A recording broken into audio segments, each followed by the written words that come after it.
Okay, so this is John Michael Goulet, and I'm going to get started on another presentation, and we're going to be going back to Martin Luther Catechism book. He wrote a bunch of other books that we're going to be reading here in a minute. I'm going to go ahead and get started with this presentation. It says, Uriel the Archangel is one of the 7 archangels who stands before God. You can find that in Revelation chapter 8, verse 2. Reveals the moment after the 7th seal is opened, revealing 7 angels standing before God, each given a trumpet to sound, initiating a series of divine judgments or plagues upon the earth, following a brief silence in heaven. In 1 Thessalonians chapter 4, verse 16 reads, At the signal given by the voice of the archangel and the trumpet of God, the Lord himself will come down from heaven. Those who have died in Christ will be the first to rise, and only after that shall we who remain alive be taken up in the clouds together with them to meet the Lord in the air. This is the way we shall be with the Lord forever. With such thoughts as these, then you should encourage one another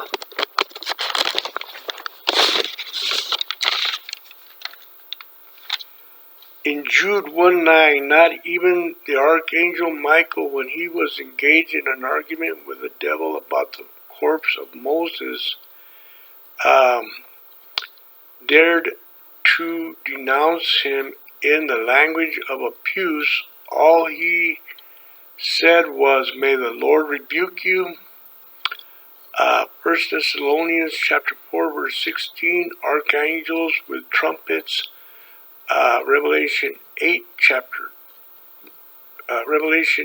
8, verse 2, names of the 7 archangels listed in the book of Patriarch and the prophet of Enoch. On page 216 of this book, you can read the names of the 7 archangels. Number 1 is Michael, who is like unto God. Number 2, Gabriel. God is my strength. Number 3 is Angel Raphael. God heals. Number 4 is Uriel. God is my light. Number 5 is Sheril, command of God. And number 6 is Raguel, the angel of God, the friend of God. Number 7 is Remini, the thunder of God or mercy of God. In Revelation 16, you can read about the 7 angels with the 7 trumpets and the 7 bowls. Lucifer, meaning the light bringer or morning star, day star, son of dawn, in Ezekiel 28, verse 2 and 17, describes the king of Tyre as a perfect anointed cherub in Eden, full of wisdom and beauty, who became proud and cast down. Lucifer, identity, light bringer, morning star, day star, and Venus is the brightest star that appears just before sunrise, heralding in the new day. In the Bible, the planet Venus is primarily symbolized as the bright and morning star. A title Jesus claims for himself in Revelation 22:16, signifying his glory and the dawn of God's kingdom.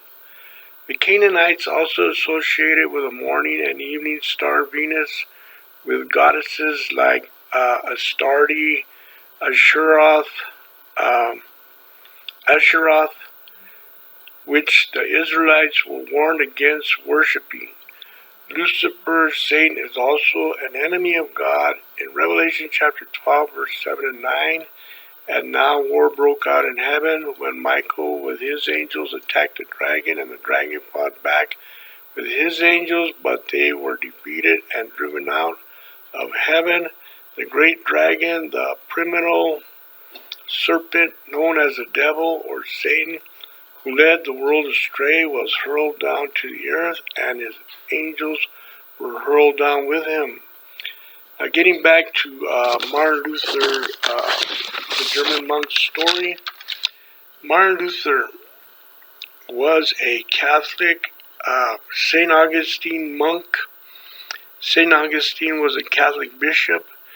Then in 1507, Martin Luther was ordained a Catholic priest.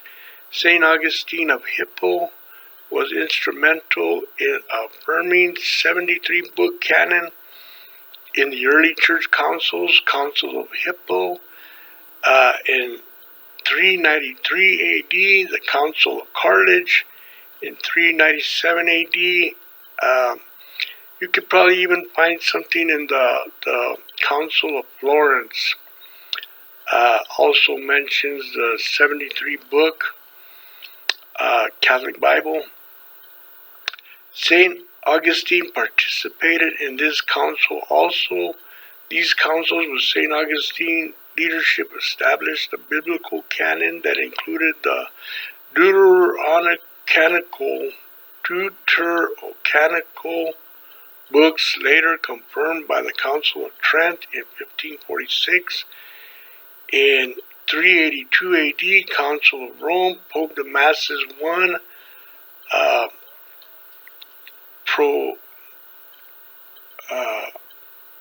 also authentic, was a 73-book canon, laying foundational work.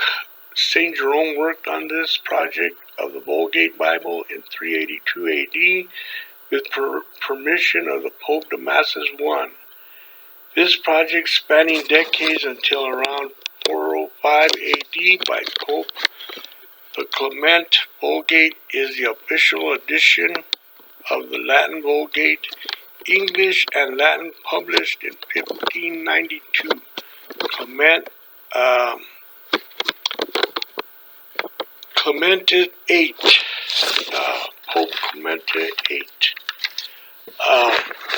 The Roman Pontiff, from Latin, it befits the Roman Pontiff, is a papal bull issued on the 3rd January 1521 by Pope Leo X to effect the excommunication of German theologian Martin Luther and some of his colleagues, notably for refusing to recant 41 of Luther's 95 theses. Threatened by the earlier papal bull Exsurge Domini, Luther had burned his copies of Exsurge Domini, the papal bull sent by Pope Leo X, on the 10th of December 1520 at the Elster Gate in Wittenberg. To indicate his response, the title De Set Romanian Pontiff comes from the first 3 Latin words of the text. There is a painting of Martin Luther burning this first letter, Exsurge Domini, by Carl Aspelin. The second letter, De Set Roman Pontiff, was the letter of excommunicating of Martin Luther from the Catholic priesthood. King Charles IV, Holy Emperor, summoned Martin Luther to the Diet of Worms in 1521, addressed accusations of heresy, where Luther famously refused to recant his writings, leading King Charles IV to issue the Edict of Worms. declaring him a heretic and an outlaw. This came from King Charles IV.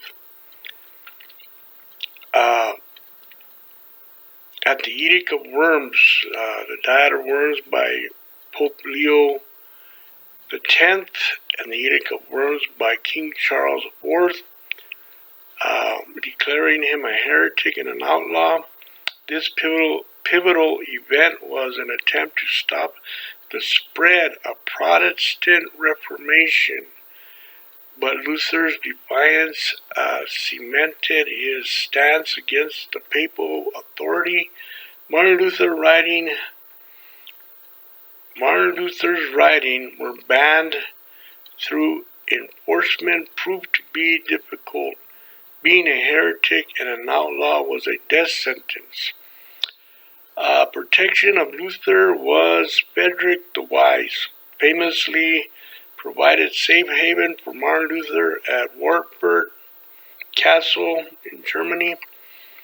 After the Diet of Worms, effectively saving Luther's life and giving him time to translate the Bible from Latin to German.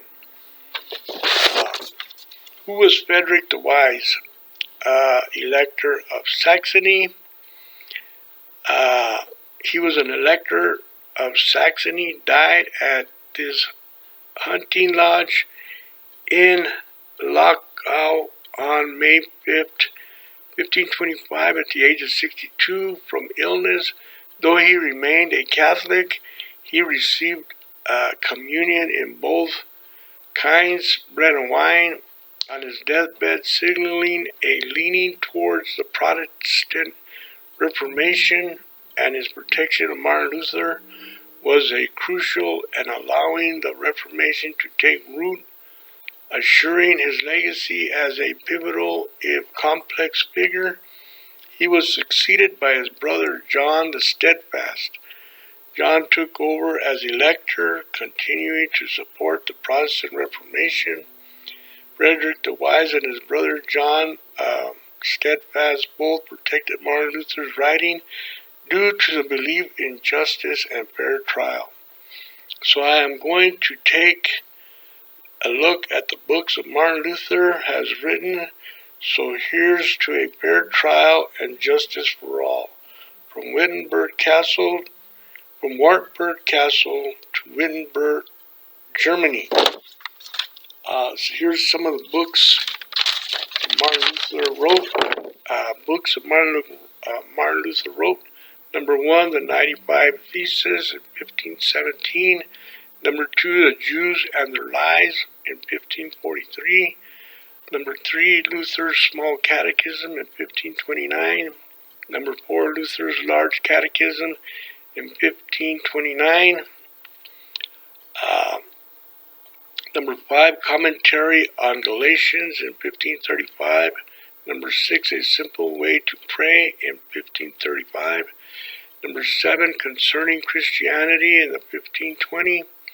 The Sermon of Indulgences in 1518. Number 9, First Lutheran Hymn Book, 1523. Number 10, On the Councils and Church in 1539. And there's probably more that he wrote. So, did Martin Luther stick with the Catholic Church? No, he famously broke from it, leading to the Protestant Reformation after his criticism of practices like selling indulgences were rejected, resulting in his excommunication in 1521, and he helped establish new Christian traditions such as the Lutheran Church. Though he initially sought reform from within, not a total split as part, but there was no coming back. So after he wrote his book, his catechism book, and all that, he was trying to get back into the good graces of the Catholic Church, but there was no coming back. The Protestant Reformation spread, and it was a total split. So I'm going to continue with one more presentation. I'll be right back.